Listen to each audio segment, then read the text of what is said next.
And in your guys' book, you also recommend caring less about work. Why is that? And why does it help you succeed to actually care less about work? I find that really fascinating.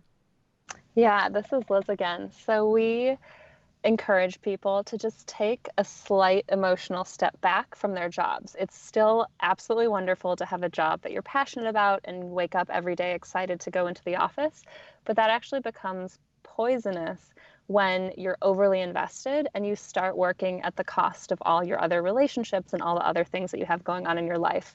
And that's when you see burnout rates increase. That's when a small piece of critical feedback, instead of seeing it as an opportunity to learn and grow, you internalize it and suddenly it feels like this entire condemnation of your sense of self.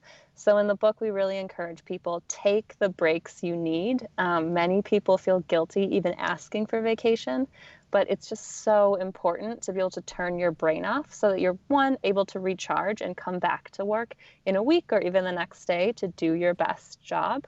And it's also just absolutely necessary for you to have sustained success. So the stories that Mollie and I shared earlier, those were both instances in which we were not practicing emotional self-care, in which we were overly invested in our work to the detriment of ourselves, and we both had to leave, either quit, or for me, I just was forced to, because of my physical issues, leave those jobs. And so it's really important to keep top of mind that it's better to go home at 5, take a step back, and Right. then be at that job for a long time than to just throw yourself into it and be unable to work 3 weeks later. Right. Well, and now we have, Slack and email and text messages and all this stuff that you can be, you can leave the office at 5 physically, but not mentally. So, and your advice is also like, make sure you put up those boundaries in the digital spaces also.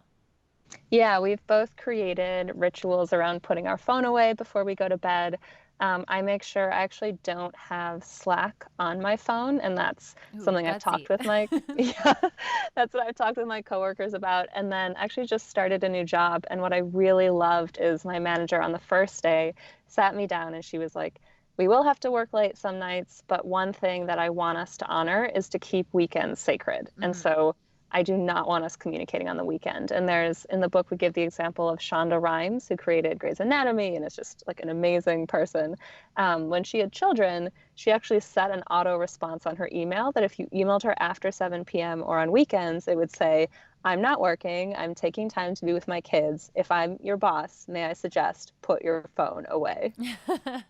That's great. I also feel like when your boss does it, I mean, they have to lead by example. So this is probably also great advice for managers and at companies and things like that.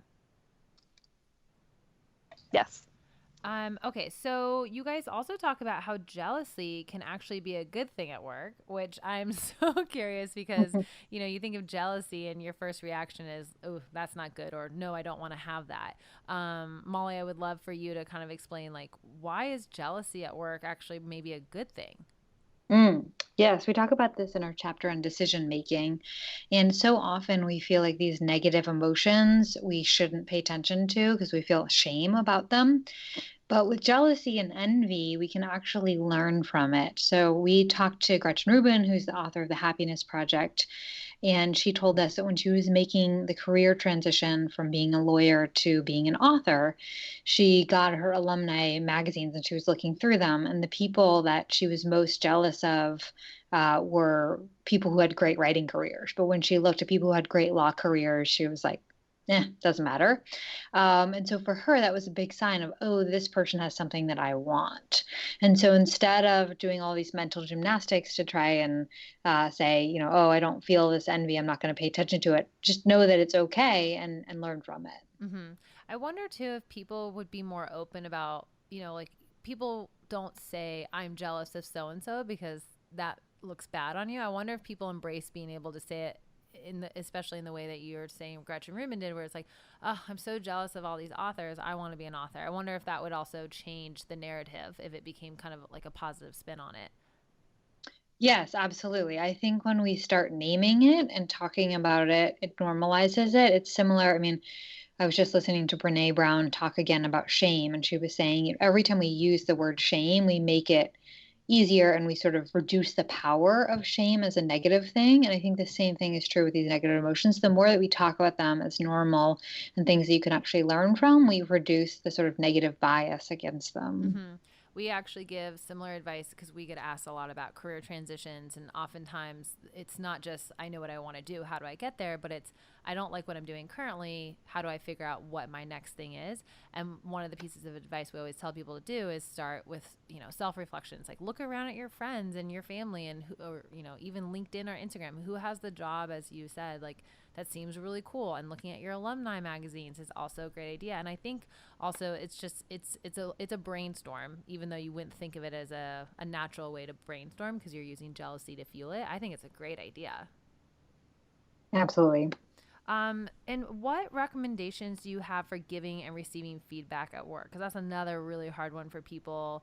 You either don't want to hurt someone's feelings, or you gave the feedback and it was too personal. It was like had nothing to do with work. So what advice would you specific recommendations, even like a how-to for giving and receiving feedback?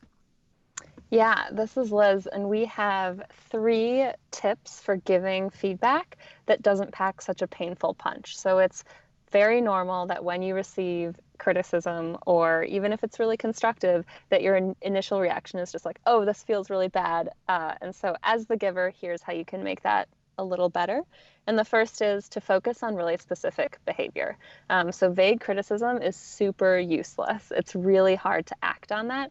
So for example, if I just tell you your comments missed the mark, what does that mean? You have absolutely no idea what to do with that. Versus Yeah. if I say on slide 3, you repeated what you had done on slide 4, so I would just cut that and then make everything a little more concise.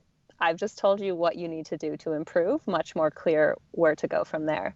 The second is about making it about bridging the gap. So it's so important to always frame feedback as I'm giving you this advice to help you because I believe that you can start performing at a higher level.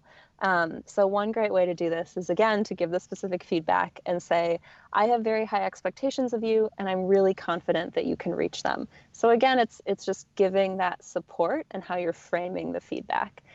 And then the last is just to always remember that how you say it matters. So different people like to receive feedback in different ways. I'm very fine with sort of in the moment, in person, just tell me what I'm doing wrong. I always want to be constantly improving. That's not everyone's preference. Mollie and I have talked about this, and she really prefers to get an email so that she can kind of process her reaction and think through it and then have a more in-depth discussion about it.